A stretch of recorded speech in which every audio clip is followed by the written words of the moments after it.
विशाल दादा नमस्कार. नमस्कार बोल. विशाल दादा, तुमचे प्रेरणास्थान म्हणजे अखंड महाराष्ट्राचे प्रेरणास्थान स्वर्गीय पंडित शेठ फडके यांचे नंदी देखील आज या मैदानामध्ये उतरले होते. नियोजन करते सगळे जण होते, विशाल दादा पण होता. एक चांगलं वाटलं की शेठची नंदी धावून पूर्ण इथं या मैदानामध्ये आले ना, कुठेतरी विशाल दादा पण त्यांच्या सोबत आहे. आजचं नियोजन शुभम डॉनचं पण चांगलं होतं, सांगा ना थोडक्यात. आजचा शेटची पहिली शर्यत झाली एक रोमनची. एक एक बैल सांगून जमली होती तेजासोबत गिरवीच्या आणि मस्त गुलाल झाला. शुभम डॉनची शर्यत ही बॅनरवर जमली होती. साईगाव वालिवलीचा सुंदर आणि शुभम डॉन या अशी बिंदोची प्रेक्षणीय लढत जमली होती व्हॉट्सअपवर बॅनरच्या. ओके दादा, कशी काय गाडी पळाली? उंबरगावचा वजीर आणि शुभम डॉन ही मागे आम्ही गाडी पळवली होती उसरण्याला. याही चांगला प्रतिसाद गाडीला लागला होता. गाडी चांगली गुलालात राहिली होती ना. तोच आम्ही हे करून माग खिडकाली पण गाडी आमची जमली होती, परंतु कालोख झाल्यामुळे गाडी ती कॅन्सल झाली. मग पुन्हा आम्ही निर्णय तो ठेवला की हीच गाडी आपण पुन्हा पळवायची. मग त्याच आणि गाडी पूर्ण पळवली आम्ही ना, गुलाल झाला. दादा सरकार आता पुन्हा एकदा बिंजोड क्षेत्रामध्ये आपल्याला बघत होतो, घाटावरती होता, पण कुठं ना कुठं तरी आपणचं नाव राखण्यासाठी आज मुंबईमध्ये एक चांगली शर्यती देखील सर्जा देखील आलेला होता. काय सांगाल? आता काही मुंबईला बैल आणले होते, प्रेक्षक पण खुश झाले, भरपूर पब्लिक खुश झाली. प्रेक्षकांची नजरात शेटच्या बैलांकडे लागली होती ना. बोनिवलीचं मैदान हा पारंपरिक मैदान आहे. आजचा ना प्रथम मैदान होता. त्या मैदानाला जय शेट्टी म्हणजे आमचे गुरुनाथ शेठ आपाचे नंतर तेच आमचे सर्व म्हणजे आधारस्तंभ तेच येतात. आमचे काही निर्णय घेतला आणि बैल आणले प्रेक्षकांच्यासाठी. बैल पलवले, 2 शर्यती झाल्या, सर्जाचा फेरा मारले 2. दादा बघा, मैदानामध्ये जेव्हा सर्जा आला ना, तेव्हा कुठं ना कुठं तरी प्रत्येकाला वाटत होता की आज नक्कीच एक चांगली प्रेक्षणीय बिनजोड बघायला भेटेल. कुठं ना कुठं तरी गुरुनाथ शेठ फडके यांचं देखील आता नाव या बैलगाडी क्षेत्रामध्ये हळूहळू उंचावं, आपणच्या खालोखाल का होईना, पण ते देखील या क्षेत्रामध्ये उतरतायत आणि चांगल्या शर्ती करतायत. काय बोलाल? आता आपणच्या नंतर तेच वरिष्ठ आहेत, तेच निर्णय घेतील बैल पलवाचा. आणि आगामी कालामध्ये सर्जा पण बिंदोडला पलताना दिसेल. आता ते मुंबईला आणून पहिले फेऱ्या काढून बघितले बैलाचा कसा काय पल बिल, काय करतो बैल कसा नाही, त्याच्या पुढे नियोजन करतील ते 100%. नक्कीच दादा, आज शुभम डॉन बघतोय तुमच्या नियोजनाने, शिवदादाच्या नियोजनाने एकदम टॉप स्पीड लावतोय, चांगला बोलतोय. या बैलाकडे बघता काय वाटतंय? कारण काय बघा, चांगला नंदी आहे आणि एक चांगलं तुम्ही शर्यती देखील करता, चांगले पैरे करून देता आणि चांगले चांगले शर्यती करता. काय सांगाल विशाल दादा? आता शिवादाचं आमचं दोघांचं नियोजनाचं म्हणजे पायऱ्याला फोन भरपूर जणांचे येतात, पण आम्ही दोघांचं डिसिजन घेऊनच आम्ही पायरा देतो आणि गुलाल होईल असं हे करतो.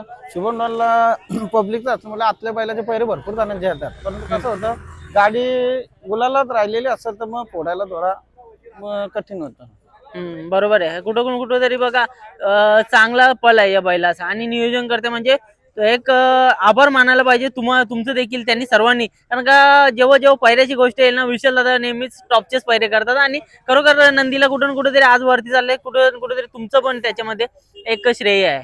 श्रेय माझं नसून हे माझ्यावर म्हणजे माझे प्रेरणास्थान आधारस्तंभ स्वर्गवासी पंडित शेठ फडके यांच्या आशीर्वादानेच मी आज या म्हणजे इथपर्यंत पोहोचलेले आहे. त्यांच्या आशीर्वादाने यापुढे सर्व बैलांचे नियोजन व प्रत्येक गाडा मालकांचं पैरे वगैरे करायचं हे त्यांच्या आशीर्वादानेच माझ्यासाठी. हे श्रेय त्यांच्यासाठी सर्व सदैव माझं अर्पण असं शेठसाठी. नक्कीच आता कायम आठवणीत असतात शेठ बद्दल. काय सांगाल? कारण का बघा, आज या क्षेत्रामध्ये नाही पण त्यांची कीर्ती अजरामर आहे. त्यांना विचारणारे आज लाखो जण या बैलगाडा क्षेत्रामध्ये आहेत. या बिनजोड क्षेत्रामध्ये असू दे, घाटावरती असू दे, कुठं ना कुठेतरी प्रत्येक मैदानामध्ये त्यांचं नाव काढलं जातं. शेठचा जेव्हा इतिहास निघेल तेव्हा सोनेरी अक्षरामध्ये नाव लिहिलं जाईल. स्वर्गवासी पंडित शेठ फडके हे जरी नसले आपल्यात, पण त्यांचं नाव जेव्हा बैलगाडी क्षेत्रातील इतिहास निघेल तेव्हा सोनेरी अक्षरामध्ये नाव घेतलं जाईल. कारण की शेठचा हा जो इतिहास आहे तो कोणालाच म्हणजे करता येणार ना शेठच्या सारखा.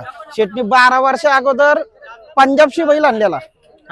12 वर्ष अगोदर पंजाबशी बैल आणला होता. बरोबर. त्या टायमाला मुंबईला म्हणजे असं बाहेरून कुणी बैल नव्हतं. त्यावेळी शेठनी पहिले वेळ पंजाबशी बैल आणलं होतं शर्यत करायला. प्रेक्षकांसाठी शर्यत करून बैल पलवलं पण ते दादा बघा, घेतलं 1 नंबरचा. मला तरी वाटतं ना, शेठनी सर्वांशी शर्यती केल्या, पण जे विरोधक प्रतिस्पर्धी असायचे ना, ते पण कुठं ना कुठेतरी आपण मिठी मारायचे त्यांच्या सोबत. म्हणजे हारो ना ते जितो, त्यांचा एकच रूल होता, जायचं गाडीवरती उभं राहायचं आणि मिठी मारायची. म्हणजे कुठं ना कुठेतरी मैत्री पण टिकून ठेवायची. शेठचं कसं होतं माहितीये का, शेठच्या सोबत असं होतं, शेठ दर अड्ड्यामध्ये शेठचा असं पब्लिकांच्या 3-4 शर्ती करायचा.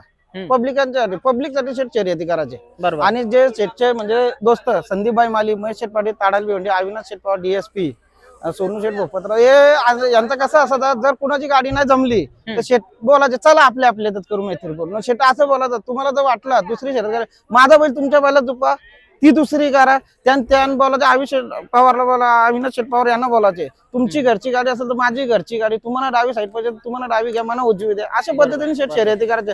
शेट मैत्रीपूर्ण त्यांच्या शर्यती व्हायच्या प्रेक्षकांसाठी, राग रोज काहीच नव्हता. बरोबर आहे. असा कुठं ना कुठेतरी आता मगाशी सोनू शेट पण बोलले बघा, विरोधात पण पळालो आम्ही, नाही त्याच अड्ड्यामध्ये एकाच पैऱ्यामध्ये पळून आम्ही कुठं ना कुठेतरी इतिहास केलता. तर असे आपले आप्पा कुठं ना कुठेतरी आपण मिस करतोय त्यांना.